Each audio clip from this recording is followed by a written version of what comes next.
ഒരു കല്യാണം കഴിച്ചെന്ന് കരുതി വീട്ടിൽ ഇങ്ങനെ കെട്ടിയോളം കെട്ടിപ്പിടിച്ചിരിക്കാനാ പരിപാടിയെങ്കിലേ ഞാൻ സമ്മതിക്കില്ല. ആകാശേട്ടൻ പോയിട്ട് വാ.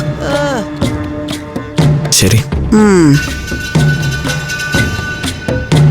മോളെ അഖിലേ, ഈ വീട്ടിലെ ചില രീതികളൊക്കെ ഉണ്ട്. പെണ്ണുങ്ങളാ അടുക്കളയിലെ ജോലികളൊക്കെ ചെയ്യുന്ന. നിന്റെ വീട്ടിലും അങ്ങനെയൊക്കെ അല്ലേ? അതെ. പിന്നെ എന്തിനാടി നോക്കി നിൽക്കുന്നേ? അടുക്കള എവിടെയാണെന്ന് അറിയില്ലേ നിനക്ക്? അറിയാം. ആ എങ്കിൽ ചെല്ലങ്ങോട്ട്. അയ്യടാ.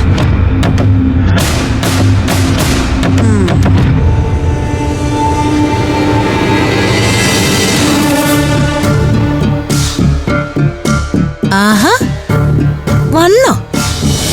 നീ എവിടെയായിരുന്നെന്ന് ആലോചിക്കായിരുന്നു ഞാൻ. ഞാൻ വെറുതെ ആകാശേട്ടനോട് സംസാരിച്ചിരിക്കായിരുന്നു. അങ്ങനെ വെറുതെ സംസാരിച്ചിരുന്ന മതിയാകില്ലേ? ദേ, നീ ഇപ്പൊ പഴയതുപോലെ അമ്മാവന്റെ വീട്ടില് വിരുന്ന് വന്നതൊന്നും അല്ലല്ലോ, ഇവിടുത്തെ ആളാ. അപ്പോ അതിന്റെ ഒരു ഉത്തരവാദിത്വമൊക്കെ നോക്കണ്ടേ? ഞാൻ എന്താ ചെയ്യേണ്ടതെന്ന് ചേച്ചി പറഞ്ഞാ മതി. ആ, അതുകൊള്ളാം. ഒരു വീട്ടിലെ പെണ്ണുങ്ങൾ എന്തൊക്കെയാണ് ചെയ്യുന്നതെന്ന് പോലും അറിയാതെയാണോ ധൃതി പിടിച്ച് കല്യാണം കഴിച്ച് നീ ഇങ്ങോട്ട് പോകുന്നത്? ഇതൊക്കെ പഠിക്കണ്ടാകില്ലേ? ഞാൻ കരുതി നിന്റെ അമൃതേച്ചി ഇതൊക്കെ പഠിപ്പിച്ചിട്ടാ നിന്നെ ഇങ്ങോട്ട് വിട്ടതെന്ന്. ഞാനൊരു കാര്യം ചോദിച്ചാ നീ സത്യം പറയോ? ആ സ്വർണ്ണ എവിടെയുണ്ട്? പഞ്ചരത്നത്തിൽ തന്നെ കാണൂന്ന് എനിക്കറിയാം. അതുകൊണ്ട് എന്ത് ചെയ്യാനാ പരിപാടി? അല്ല, ആദ്യം പറഞ്ഞു 60 പവനും നിനക്കാണെന്ന്, പിന്നെ പറഞ്ഞു പകുതി നിനക്കും പകുതി അനഘയ്ക്കുമെന്ന്. ഒടുവില് നിനക്കൊന്നുമില്ല. അപ്പൊ ഇങ്ങനെ മുഴുവനും അനഘയ്ക്കാണോ? അങ്ങനെയൊന്നും ആയിരിക്കില്ല. അമൃത ആരാ മോള്? അനിയത്തികൾക്ക് വേണ്ടി ജീവിക്കുകയാണെന്നൊക്കെ പറയും. പക്ഷേ കാര്യത്തോടടുക്കുമ്പോ തനി സ്വഭാവം കാണിക്കും. ഒരു തരി പൊന്നു കൊടുക്കാതെ ഒരനിയത്തെ കെട്ടിച്ചുവിട്ടു. ഇനി അനഘയുടെ കാര്യത്തിലും ഇരട്ടപ്പിള്ളേരുടെ കാര്യത്തിലും ഇത് തന്നെ നടക്കും. അവസാനം പഞ്ചരത്നവും ആഭരണങ്ങളും കാശുമൊക്കെ അമൃതയ്ക്ക് സ്വന്തം.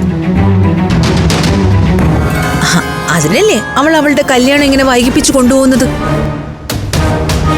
പക്ഷെ ഇത്രയൊക്കെ ചെയ്തിട്ടും അനിയത്തിമാർക്ക് അവള് ദൈവം തന്നെയാ. അതെ, അമൃതേച്ചി ഞങ്ങൾക്ക് ദൈവം തന്നെയാ. ദിവ്യേച്ചിക്ക് അത് മനസ്സിലാവില്ല. നിങ്ങളൊക്കെ ഒരുപാട് പൈസ കണ്ട് വളർന്നവരല്ലേ. ഞങ്ങൾ അങ്ങനെയല്ല. അമൃതേച്ചിയുടെ കഷ്ടപ്പാടാ ഞങ്ങൾ ഇത്രയാക്കിയത്. കണ്ടോ, ചേച്ചിയെ പറ്റി ചെറുതായിട്ടൊന്ന് പറഞ്ഞപ്പോഴേക്കും അനിയത്തിയുടെ ഭാവം മാറി. അനിയത്തിമാരെ വളർത്തുകയാണെങ്കിൽ ഇങ്ങനെ വളർത്തണം. ആരാ? അനഘേച്ചി. ഓ, നീ ഇങ്ങോട്ട് വന്നിട്ട് 2 മണിക്കൂറല്ലേ ആയുള്ളൂ. അപ്പോഴേക്ക് സുഖവിവരം അന്വേഷിച്ച് ഫോൺ വന്ന് തുടങ്ങിയോ? ആ, എന്തായാലും എടുക്ക്. ഹലോ. നീ എന്തെടുക്ക? ഒന്നുമില്ല ചേച്ചി, വെറുതെ ഇരിക്കുക. ആകാശേട്ടനോ? പുറത്ത് എവിടെയോ പോയതാ. കുറച്ച് കഴിയുമ്പോ വരും. സ്പീക്കറിലിട്. എന്തിന്? കേക്കട്ടെ എന്താ പറയുന്നെന്ന്. ഹലോ അഖിലേ, ഞാൻ പിന്നെ വിളിക്കാം. കുറച്ച് ജോലിയുണ്ട്. നീയല്ലേ പറഞ്ഞത് വെറുതെ ഇരിക്കുവന്ന്? ചേച്ചി ഇവിടെ ആകെ സങ്കടപ്പെട്ടിരിക്കുക. നീ പോയതിന്റെ വിഷമോ പ്രധാനമായിട്ടും. ഇതുവരെ നിന്നെ പിരിഞ്ഞിരുന്നിട്ടില്ല എന്നൊക്കെ സങ്കടം പറയുകയും ചെയ്തു.